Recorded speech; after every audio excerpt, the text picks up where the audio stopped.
Oke, jadi benar ya, kalian pengen jadi fisikawan dan belajar teknologi dengan benar? Ya? Oke. Yang pertama kalian harus ingat bahwa butuh waktu lama untuk mempelajarinya. Sekarang kalian SMP, nanti SMA, masuk universitas, S1 mungkin, S2 dan S3. Kenapa butuh waktu sedemikian lama? Itu lebih dari 10 tahun kan? Jawabannya adalah karena banyak sekali pengetahuan manusia yang sudah kita kumpulkan sejak 500 tahun terakhir. Berita baiknya, pengetahuan manusia di fisika itu terangkum dengan baik dalam bentuk hukum-hukum yang bisa dipelajarin dan dipahami. Tetapi tetap butuh waktu lama untuk mempelajarinya karena fisika banyak menggunakan matematika sebagai bahasa yang formal dan universal, dan juga fisika sangat berhubungan dengan ilmu-ilmu lainnya.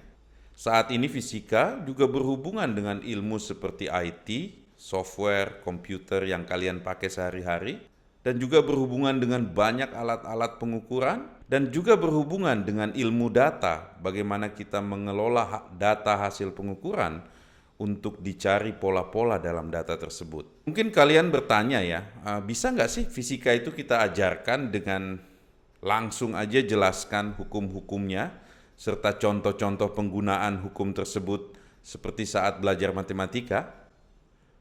Jawabannya tidak, karena banyak alasan. Yang pertama, karena kita belum tahu semua hukum yang ada. Pengetahuan manusia masih sangat terbatas karena banyak hal. Bisa jadi karena alat pengukurannya atau eksperimen kita belum ada. Bisa jadi juga karena kita memang belum tahu atau belum menemukan pola-pola hukum alam. Setelah kita mempelajari fenomena-fenomena alam, untuk menjelaskan fenomena tersebut dengan kata-kata yang tepat, itu membutuhkan bahasa matematika yang kadang cukup rumit. Kalian akan butuh latihan yang cukup lama agar setiap kata dalam penjelasan itu menjadi berarti. Banyak orang di luar sana menggunakan kata-kata yang mungkin mereka tidak mengerti, tapi untuk belajar fisika, setiap kata dan konsep harus benar-benar kalian pahami. Kalian harus belajar membedakan apa itu memahami atau understanding dan apa itu mengingat atau menghafal. Dalam belajar fisika, sebaiknya yang kalian kejar adalah pemahaman. Alasan yang ketiga adalah karena prinsip utama fisika, yaitu validasi dari pengetahuan yang kita nyatakan sebagai hukum. Satu-satunya validasinya adalah hasil eksperimen. Jadi kita membangun pengetahuan dari eksperimen dan itu adalah sumber dari hukum-hukum alam yang kita buat. Tapi kadangkala kita juga menggunakan imajinasi kreatif kita sebagai manusia, yaitu untuk menebak dengan benar struktur atau pola-pola di dalam alam. Ini kita bisa menggunakan matematika. Nah, fisikawan yang menggunakan imajinasi yang dituangkan dalam persamaan matematika untuk menebak teori yang menjelaskan fenomena alam, itu kita sebut fisikawan teoritis. Tugas mereka itu membayangkan, menurunkan, menebak hukum-hukum yang baru. Tapi mereka tidak melakukan eksperimen. Mereka biasanya bekerja sama dengan fisikawan eksperimental yang tugasnya bereksperimen, membayangkan, menguji teori-teori tersebut, dan juga menebak hukum-hukum yang baru. Jadi fisikawan teoritis dan fisikawan eksperimentalis ini harus bekerja sama dengan baik untuk menghasilkan pengetahuan-pengetahuan kita yang baru yang nantinya dirangkum dalam hukum-hukum yang baru. Alasan keempat kenapa kita nggak langsung bisa menjelaskan hukum-hukum alam itu, karena semua hukum-hukum tersebut itu masih pendekatan. Biasanya awalnya kita salah, terus nantinya kita bisa benerin. Eksperimen sebenarnya tidak pernah salah, tapi eksperimen bisa tidak akurat karena keterbatasan alat. Ya, salah satu contoh ya, pertama kali kita belajar mengenai pengukuran massa dari teori mekanika Sir Isaac Newton. Asumsi awal kita adalah bahwa massa suatu benda itu tetap dan tidak berubah. Tapi ternyata setelah 100 tahun kita bereksperimen, baru kemudian kita tahu bahwa massa benda itu bergantung pada kecepatannya. Menarik sekali, Ternyata massa benda itu bertambah ketika benda itu bergerak mendekati kecepatan cahaya.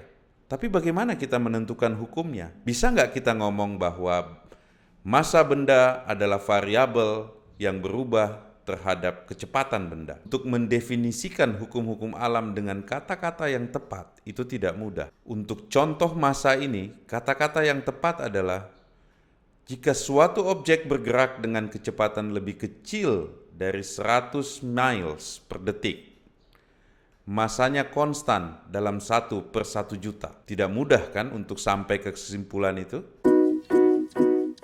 Alasan terakhir, yang kelima, mungkin filosofi sains yang kita pakai membuat hukum bisa jadi salah total. Kita tidak tahu tentang itu. Tapi kita harus terus mencari tahu dan merubahnya sesuai dengan zaman kita. Jadi gimana sih cara belajar fisika yang benar? Apakah dengan menjelaskan semua hukum-hukumnya dulu, dengan semua persamaan matematikanya, dan semua konsep-konsepnya yang sulit? Atau dengan benar-benar mempelajari pendekatan-pendekatannya dulu, walaupun tidak akurat, tapi pengetahuannya sudah fix?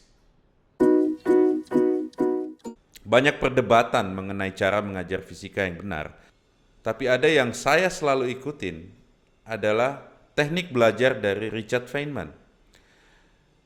Richard Feynman mengajarkan kita belajar fisika dengan benar, yaitu dia mulai dari konsep-konsep yang sudah diketahui pasti, dan juga akurasinya sudah diketahui, kelemahannya sudah diketahui. Setelah itu, dia mengajarkan banyak konsep-konsep lainnya yang menjelaskan banyak fenomena-fenomena berdasarkan pengetahuan sebelumnya. Saat kita udah belajar lebih banyak, kita bisa memperbaharui pemahaman kita untuk lebih mengikuti perkembangan terakhir. Richard Feynman adalah nobelis fisika yang sangat terkenal. Dia terkenal karena dia bisa mengajarkan fisika dengan cara yang sangat indah. Salah satu teknik belajarnya ini terkenal disebut dengan nama Feynman Teknik. Teknik ini selalu saya terapkan dari kecil. Sebenarnya caranya gampang. Setiap kali mempelajari topik baru, cari semua konsep-konsep utama mengenai topik itu. Daftarkan semua konsep itu, bikin table. Tandai setiap baris dalam table itu menjadi status tidak mengerti, setengah mengerti, dan mengerti penuh. Jadi ada 3 statusnya. Tidak mengerti, setengah mengerti, dan mengerti penuh. Kalian harus jujur di sini. Jadi ini bukan lomba siapa yang lebih banyak mengerti, tapi ini adalah proses bagaimana Feynman belajar. Setelah ada daftarnya, Feynman berusaha membawa pemahamannya dari tidak mengerti menjadi mengerti penuh.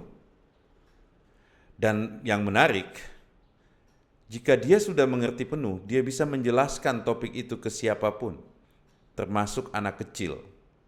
Feynman teknik ini terbukti sangat baik untuk diterapkan. Jika kita mengerti sesuatu dengan penuh, kita bisa menjelaskannya ke orang lain dengan bahasa yang sederhana. Feynman tidak pernah menggunakan kata-kata yang susah, yang orang lain tidak mengerti. Dia selalu memilih kata-kata yang gampang dimengerti sehingga semua orang bisa belajar.